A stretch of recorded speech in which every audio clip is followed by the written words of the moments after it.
오늘 읽었던 오늘 읽었던 두 곳의 본문의 말씀은 다 같이 하나의 사실을 우리에게 밝히 보여줍니다. 그것은 무엇이냐면 하나님께서는 어디 안에 계신다. 하나님은 광대하시다. 그 사실입니다. 하나님은 광대하신데 그것이 두 가지 관점에서 두 개의 본문은 하나님 광대하심과 관련된 다른 측면을 우리에게 보여줍니다. 우선 하나님은 우리가 이미 앞서 생각한 것처럼 완전하시고 무한하십니다. 하나님께서 이제 완전하시고 무한하시다라는 것은 이제 우리가 어떻게 이해할 수밖에 없냐면 부정적으로 이해합니다. 이것이 아니다. 즉 한계가 없다로 무한을 이해합니다. 그러니까 우리에게는 무한이라는 것은 한계를 꼭 전제해서야 비로소 이렇게 짚어보는 개념입니다. 무한 그 자체는 우리에게 제 생각이 안 들어요. 완전함도 사실은 우리가 말로는 완전함 말하지만 항상 불완전성이라는 전제로 완전함을 생각해 나갑니다.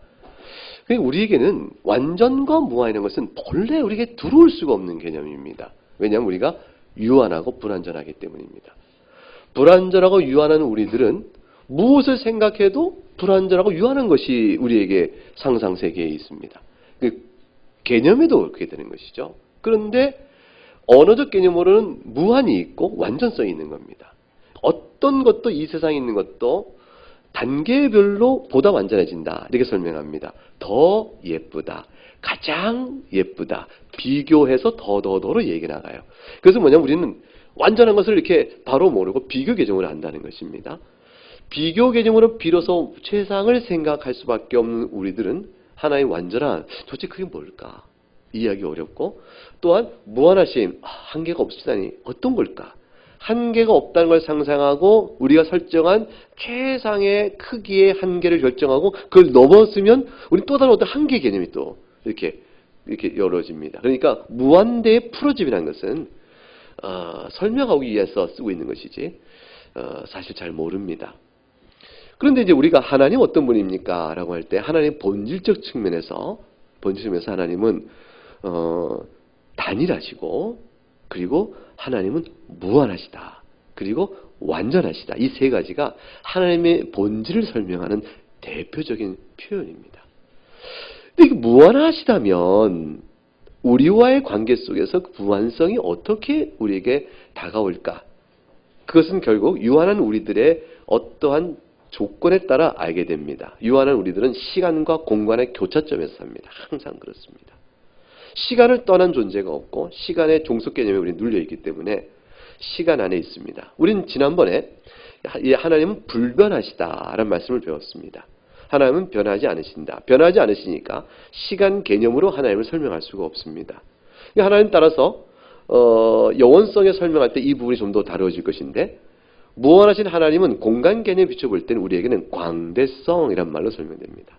하나님께서는 광대하시다. 이 광대하심을 이제 오늘 예레미야 23장에 뭐라고 되어 있냐면 가까운 데도 있고 먼 데도 있다. 이렇게 설명하신 것이에요. 가까운 데 있는 하나님이요? 먼 데 있는 하나님이다. 그러면 가까운 데 먼 데 어디나 다 계시다라는 뜻이 되죠. 어디나 다 계시다는 것을 이제 우리가 한자어로 편재, 보편하다. 어디에나, 편이란 말은 어디나 뜻이고 재는 있을 재자니까 편재라는 말로 우리 설명합니다. 소위 안 계신 장소가 없다라는 뜻으로 무소, 장소가 없다는 거죠. 부재, 없다는 거니까 무소부재입니다. 어디에나 다 계시다. 안 계신 곳이 없다는 뜻을 표현합니다. 그래서 가까운 데도 있고 먼 데에 있는 거니까 동시에 계시니까 편재하십니다. 여호와의 말씀에 사람이 내게 보이지 않고 누가 자신을 은밀하게 숨길 수 있겠느냐. 은밀한 곳에 가장 작은 곳에 가도 내가 있느니라. 이렇게 말씀하시고 그리고 천지 충만하다셨어요. 그러니까 온 우주 천지에 하나님은 충만하시다라는 말로 광대성이 이제 설명돼 갑니다. 그러니까 하나님 얼마나 광대하십니까? 누가 이렇게 물어보면 아빠 하나님은 어떻게 돼요? 하나님 크신 분이야. 얼마나 크세요? 이렇게 물어보면 하나님 얼마나 크시냐면 네가 알고 있는 모든 그곳에 다 계셔. 거길 꽉 채울 만큼 크셔. 그러면 아이가 알아들을 거예요. 그러면 알아듣습니다. 이게 이제 요만한 박스를 놓고 요 상자 안에 다 계셔. 이 방 안에 다 계셔. 그리고 어디까지 보이니? 저 산이 보이니? 저 하늘이 보이니? 거기에 다 계셔. 저 하늘 넘어 더 크게 거기 다 계셔. 그래서 하나님은 우리가 알고 있는 이 세상의 우주에 꽉 차서 계셔. 다 충만해 계셔. 어디나 다 계셔. 이렇게 설명하면 하나님은 너무 크다 하고 아이가 더 이상 묻지 않을 겁니다. 왜냐하면 아이로서는 이미 충분한 답을 얻은 거기 때문에 그렇습니다. 정말로 그럴 거예요. 그런데 하나님의 충만성은 우리가 알고 있는 피조계를 가득 채우시는 충만성보다 더 크세요.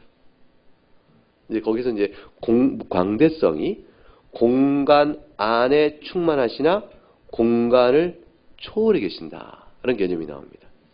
그것에 대한 이제 하나의 예가 오늘 읽었던 이제 열왕기상 이제 8장 27절에 이렇게 얘기가 되는 겁니다. 열왕기상 8장 27절에 그 말씀 다시 보면 하나님이 참으로 땅에 거하시리까 하늘과 하늘들의 하늘이라도 주를 용납하지 못하겠거늘. 무슨 말입니까? 이 우주가 제 아무리 커도 그것이 주님을 다 담아내지 못한다. 주님은 그것보다 크시다는 것이죠. 그러니까 하나님께서 만드신 피조계가 창조주보다 클 수가 없는 겁니다. 하물며 내가 건축한 이 성전이오리까 이렇게 말합니다. 성전을 왜 얘기했을까요? 하나님 내가 거기에 임재하겠다 그러셨거든요.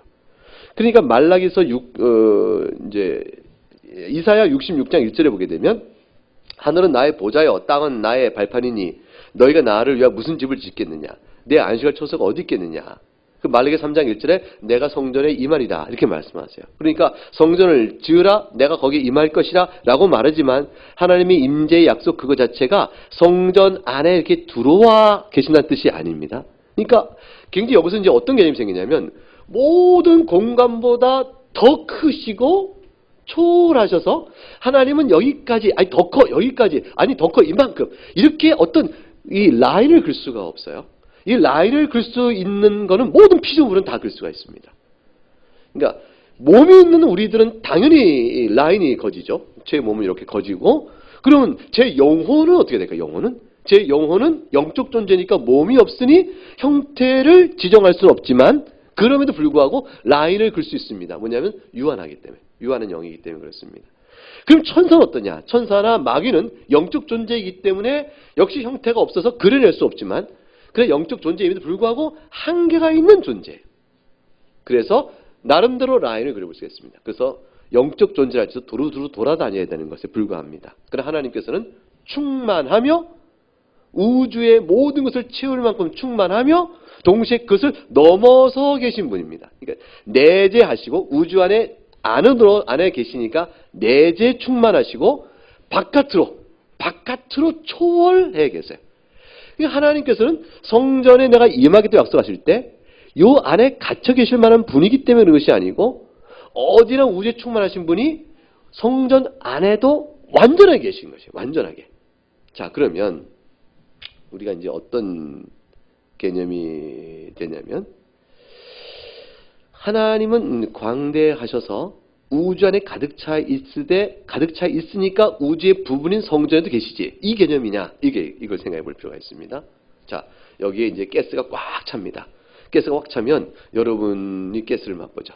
그럼 저 뒤에 있는 김보경도 신지수 맞죠? 두 분 교우가 가스를 마시는 가스하고 제가 여기서만 가스는 같은 가스는 아니죠. 동지의 가스가 펼쳐져 있는데 저는 여기 있는 가스 마시고 저쪽 가스. 이 가스 말고 향기라고 합시다. 향기를 마시고 향기를 막아요. 그러나 우리가 이 안에 꽉 찬 향기지만 각각 마시는 향기의 부분은 다릅니다. 하나님의 충만성은 그런 것이 아니라는 것이에요. 우주에 충만하신데 이 성전에서 내가 있겠다 하시니까 그때 있겠음이 전체 우주의 성전의 크기만큼만 내가 부분적으로 있다. 이런 뜻이 아니거든요. 그러니까 성전의 크기를 우주 전체의 n분의 1로 나눠서 성전 크기만큼 내가 거기에 있다. 이렇게 되시는 게 아니고 성전 속에서 하나님께서 완전하게 계세요. 그러면 성전에 완전하게 계신 분이 우주 전체의 크기에 있으면 그러면 100억 배, 1000억 배만큼 크게 계신가? 그게 아니고 우주 전체에 계신 분과 성전 안에 계신 분이 똑같은 완전한 하나님으로 계십니다. 요거는 공간의 내재성을 넘어서 초월성 때문에 가능한 것입니다. 하나님의 무한하심이라는 것은 하나님 만드신 피조세계, 유한세계의 어떤 기하학적 법칙이나 그런 것에 지배받지 않으세요. 그러나 그곳에 떠나 계신 것도 아니에요. 그곳에 안에 계시나 동시에 또한 밖에도 계십니다. 예, 설명드렸습니다. 자, 그러면 잘 이해하신 줄 믿습니다. 아시겠죠? 자, 이해하셨죠? 민우, 알겠나? 그치? 나중에 아빠한테 물어봐요. 그럼 이제 이 광대하심이 우주에 충만하시고 우주를 초월해 계시고 제일 큰 우주에도 계시고 제일 작은 곳에도 계세요. 그러니까 하나님께서는 점에도 계시고 전체 크기도 계세요. 근데 점에 계신 하나님이 전체에 계신 하나님과 똑같은 하나님이세요. 완전하게 점에 계시고 완전하게 전체를 채우세요. 이것은 우리의 이 3차원적 세계 안에 어떤 기하학적 구조로 설명이 안 됩니다. 그러나 하나님은 그런 분이에요. 완전하시고 무한하시기 때문에 그렇습니다. 그럼 우리 질문은 뭐냐면 사실 신앙 실존적으로는 이런 하나님의 개념을 철학적으로 생각하는 이건 지금 철학적 사고죠 사실은. 계시된 말씀에 기초해서 그런 하나님이라는 걸 우리가 알아냈지만 우리의 그걸 이해해볼 노력은 이게 철학적 사고예요. 이해가 안 가니까. 그런데 우리가 신앙적으로 질문해보죠. 그럼 어디에나 계신 하나님 계시다고 했으니까 그러면 어디 가도 하나님 만날 수 있네요? 이 질문해보자고요. 그것은 뭡니까? 답은 뭡니까? 물론이죠. 그거예요. 이것은 신앙 실존적 굉장히 중요합니다. 예배당에 나와서 예배할 때만 하나님 계신 것이 아니에요. 내가 홀로 있을 때도 하나님 계세요. 예배당에 나와서는 하나님을 생각하고 예배하지만 홀로 있을 때는 하나님이 안 보시는 듯 있을 수가 없다는 신앙적 적용이 생겨요. 하나님 광대하시다는 말씀 속에서.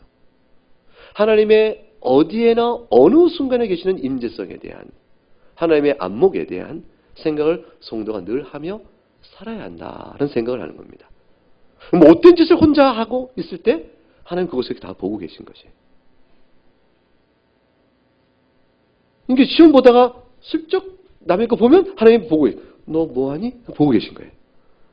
하나님은 우리의 행동을 보고 계시고 어디에나 계시기 때문에 우리의 몸 바깥에서 우리를 보실 뿐 아니라 우리 몸 안에서 우리를 보세요. 이게 마음을 보시는 거예요. 우리 생각 안에 계세요. 뇌 안에 계세요.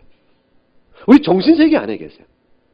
우리가 드러나는 행동과 말에만 계신 게 아니고 우리 정신세계 안에도 들어오는 마음도 함께 계시기 때문에 하나님께서 우리를 다 보세요. 그러니까 하나님께서 우주의 광대성은 침투하지 않은 곳이 없어요. 다 계십니다.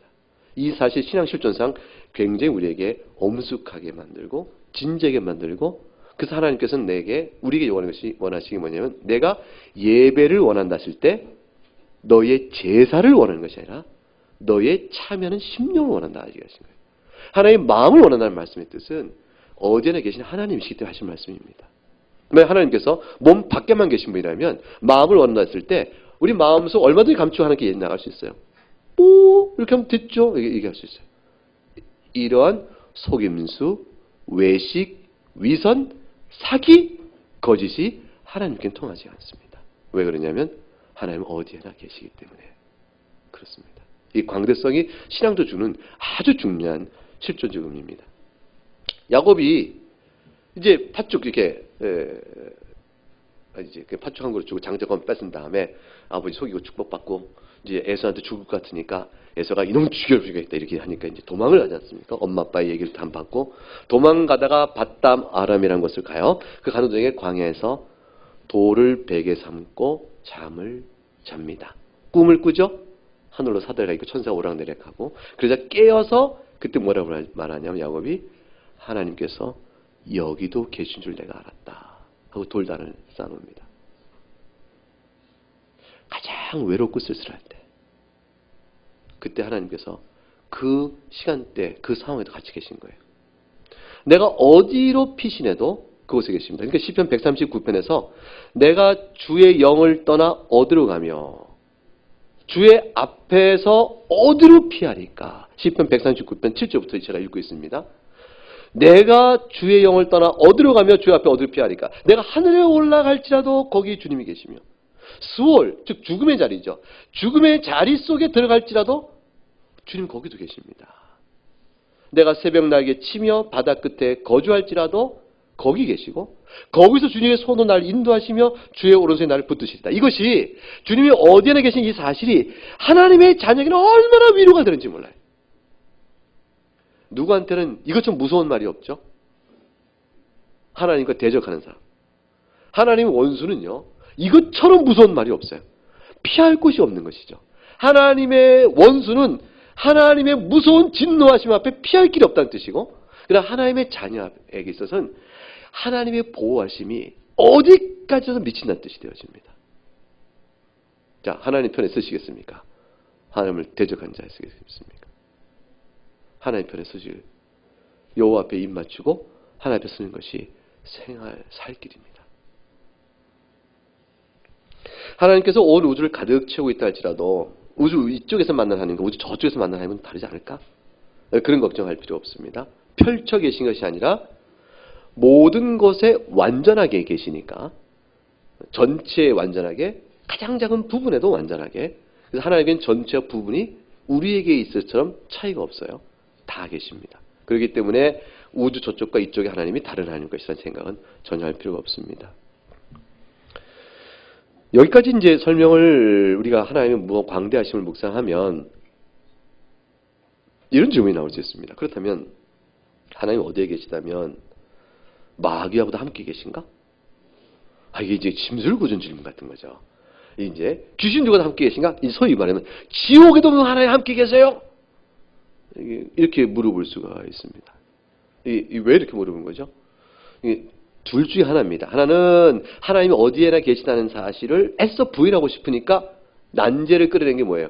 지옥에도 하나님이 계시냐? 이렇게 물어보는 거고, 심술사납게. 또 하나는 뭐죠? 아주 뛰어난 신학적 사고력을 본능적으로 갖고 있는 사람은 그렇다면 지옥에도 하나님이 계신가?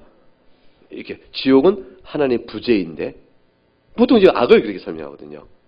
악이란 뭡니까? 할 때 하나님이 악을 만드신 분이 아니요 오로지 선을 만드셨는데, 인간이 반역하여 선을 배제시키다 보니까 선을 부정하고 선을 배제시킨 결과가 뭐냐? 그게 악이다. 그래서 악의 정의는 선의 없음, 선에 대한 저항, 이렇게 설명되는 거예요. 정의 자체가.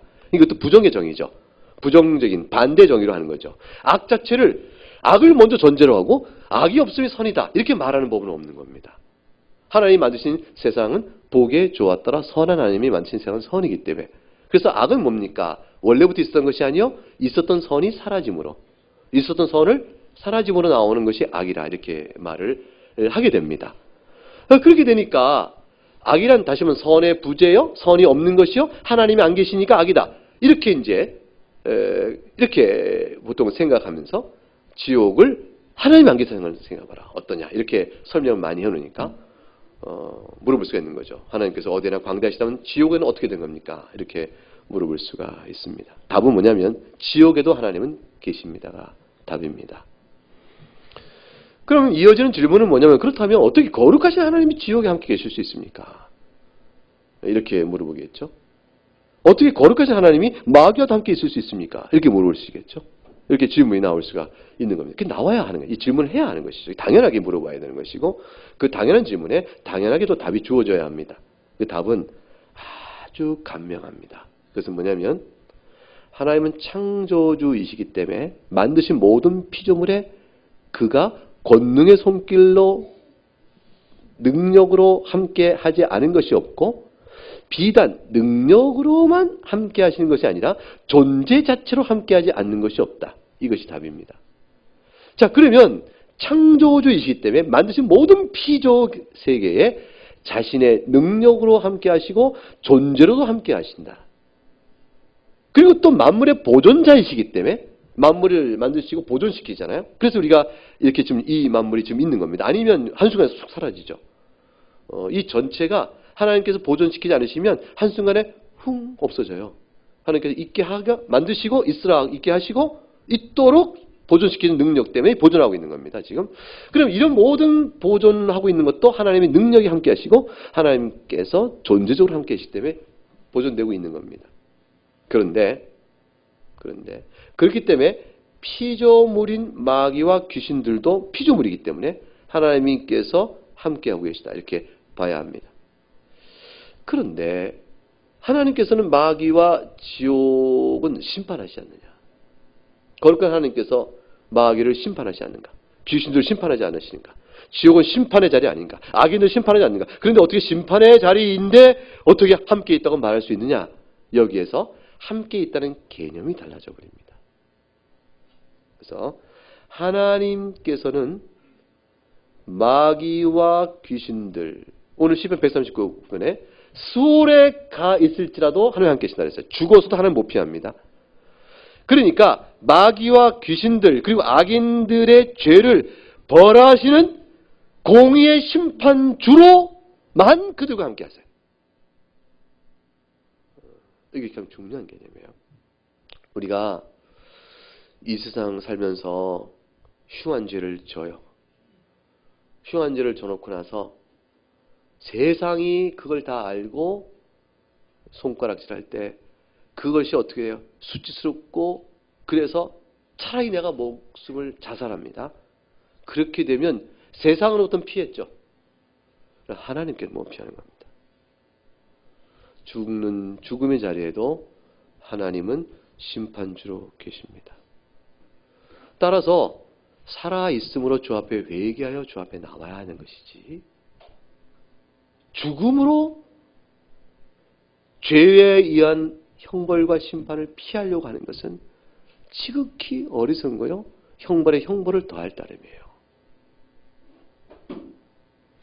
우리의 살 길은 딱 하나입니다. 창조주 하나님 앞에 돌이켜 회개하는 것밖에 없어요. 그러면 용서의 길이 활짝 열렸어요. 예수 그리스도 안에서 용서의 길이 활짝 열렸어요. 어떤 죄든지 용서하세요. 하나님 무한하시기 때문에 유한한 인간이 지은 죄에 대해서 하나님 용서하지 않는 만큼 인색한 하나님이 아니세요. 다 용서하세요. 그 용서의 길로만 나가면 돼요. 그런데 그 길을 피하고 거절과 거부하고 돌아서서 내가 죽으면 되지! 라고 죽는들 그 죽음의 자리에 하나님이 안 계신가? 심판주로 계세요. 공의의 심판주로 계십니다. 마귀가 그런 존재예요. 마귀란 뭐냐? 귀신은 뭐냐? 회개를 거부한 자예요. 회개를 거부한 자. 회개를 거부하고 하나님의 영원한 진노 아래 심판주 계신 하나님 앞에 부딪히는 자라 볼 수 있습니다. 그래서 악을 인정한다. 악도 옳다는 의미에서는 하나님은 함께 계신 것이 아니고 악을 심판하신 의미에서 하나님은 함께 계십니다. 그래서 지옥은 어떤 곳입니까? 라고 말하면 무서운 공의의 손길에 따른 심판의 형벌이 임재하는 곳, 그게 지옥입니다. 그 임재만큼 하나님의 임재가 있는 거죠. 하나님께서 눈꽃만치의 자비와 긍휼도 베풀지 아니하시고 단 한순간에 한 점의 긍휼과 자비도 거두어내시며 감아버리시고 더 비춰주지 아니하시고 오직 무서운 공의의 심판의 임재로만 계신 것, 그것이 지옥이에요. 지옥은 단순한 선의 부재가 넘어서서 바로 그것입니다. 살아계신 크신 하나님 앞에 심판받음이 무서울진저 얼마나 무섭겠어요. 네, 단 한순간의 자비도 기대할 수 없는 것이 지옥입니다. 그럼 지옥에 가 있는 사람들에게 하나님이 너무하신 거 아니냐? 혹시 이렇게 생각할지 모릅니다. 자비 하나님 어떻게 사랑을 베풀지 아니하시냐? 그렇게 생각할지 몰라요? 지옥에 있는 자들에게도 하나님께서 자비를 베풀어 다시 살 길을 줘야 되지 않으시냐? 하나님께 어떻게 그 냉정한 무서운 거룩한 공의의 분노로만 계실 수 있냐? 하나님께 어떻게 그럴 수 있겠느냐? 라고 생각하는지 모르지만 그렇지 않은 것이 살 길은 이미 가르쳐 주셨어요. 어디에 오기 전에? 지옥에 오기 전이죠. 회개하고 주님을 찾으면 됩니다. 그러면 하나님께서 무한하셔서 광대하심으로 공간적 측면에서 하나님의 무한하심이 공간의 개념과 관련해서 광대하셔서 어디에나 계시고 어느 곳에나 다 충만히 계신다면 의인들과 함께 계시는 것과 악인들과 함께 계시는 것이 서로 다른 성질의 것이냐 이렇게 정리해보고 최종적 정리가 나오죠. 최종 정리는 그렇습니다. 그것입니다. 하나님께서는 하나님의 자녀들에게는 어디에서든지 오직 은혜와 용서와 긍휼과 선하심의 하나님이세요. 말할 수 없는 선하심의 하나님이세요. 어느 때라도 죄를 범할 때라도 하나님의 자녀에게는 징계와 훈계와 설득으로서도 사랑을 대하세요. 아니지 않느냐 말씀으로 설득하시고 또 경책으로 깨우치시고 그래도 안 되면 징계의 매를 들어서라도 끝까지 사랑으로 함께 하세요. 항상 하나님의 자녀에게는 선하신 하나님이요 사랑의 하나님이십니다. 말할 수 없이 따뜻하신 분이에요. 말할 수 없는 유래. 우리의 상상을 초월합니다. 설마 이렇게까지 사랑하실까? 그 사랑을 베푸시는 분이세요. 누구에게? 하나님의 자녀에게. 그 자녀는 어떻게 알아요? 하나님의 자녀인지 아닌지? 돌이켜 회개하는 걸 보면 알아요. 마음에 하나님 앞에 회개 심령이 있고 눈물이 있고 경건의 슬픔이 있어요. 죄에 대한 미움도 있고 괴로움이 있어요. 하나님께 돌아가야지 라는 이 심령 안에 음성이 있어요. 이런 것들이 있는 자는 다 성령께 역사하신 거거든요. 성령의 역사로 인한 모습으로 그러한 증거를 갖고 있는 분들은 연약하거나 성숙하나 하나님이 다 사랑한 자들이에요. 이들에게는 오직 은혜로만 함께 계십니다. 하나님의 무한성에 의한 광대성이 성도에게는 얼마나 감사한 건지. 그런데 악인에게는 어떨까요? 악인은 오직 공의와 형벌로만 함께 하시다는 의미입니다. 그래서 둘로 나뉩니다. 하나님께서는 공의 하나님이요 자비 하나님이신데 그러나 공의로만 계신 것은 악인에게 그리고 성도에게는 자비하는 긍휼의 하나님으로만 계세요. 죄를 깨우치시는 것은 긍휼이란 그 본질 안에서 죄를 깨우치도록 우리 마음에 일깨워 주시는 것이에요. 살리시는 것이에요. 생각을 바꿔내시는 겁니다. 그래서 마음의 소원까지 바꿔내시는 겁니다. 죄를 깨달을 뿐 죄를 좋아하게끔 하지 아니하시고 죄를 깨닫고 돌이켜 마음에 계신 성령님, 마음에 모신 주님, 우리 마음에도 계신 그 하나님과 동행하는 기쁨을 갖도록 하나님을 바라보는 소망으로까지 바꿔내세요. 그래서 우리 마음에 선한 것을 소원토록 바꿔내시어 끝까지 우리와 동행하시는 겁니다. 그러면 쉽게 성도에게 묻겠습니다. 하나님은 어디 계시나요? 그러면 저 끝, 저 멀리 그 개념이 아니고 항상 저와 함께. 이게 답이에요. 내가 있는 곳에 어디나 계시니 하나님은 안 계신 곳이 없습니다라는 신앙 실존적 고백이 가능해지는 겁니다. 교회 안에 함께 계세요. 성도의 공동체 무리 안에 함께 계세요. 이것이 결국에는 보이지 않는 교회 택한 모든 무리들 가운데 하나님 함께 계시니 그것이 뭐냐 임마누엘이 되어지는 겁니다. 그 공동체 안에 함께 계신 하나님의 사랑을 입어서 각각 개인도 성령의 내주함을 입고 하나님과 동행해 사는 것이죠. 이것이 하나님은 광대하시다라는 말씀이 주고 있는 그 속성이 신앙적으로 주는 큰 기쁨이요 위로가 되어집니다. 이 말씀으로 여러분의 신앙 곳곳에 때마다 돕는 은혜를 받으시기를 주의 이름으로 축복합니다.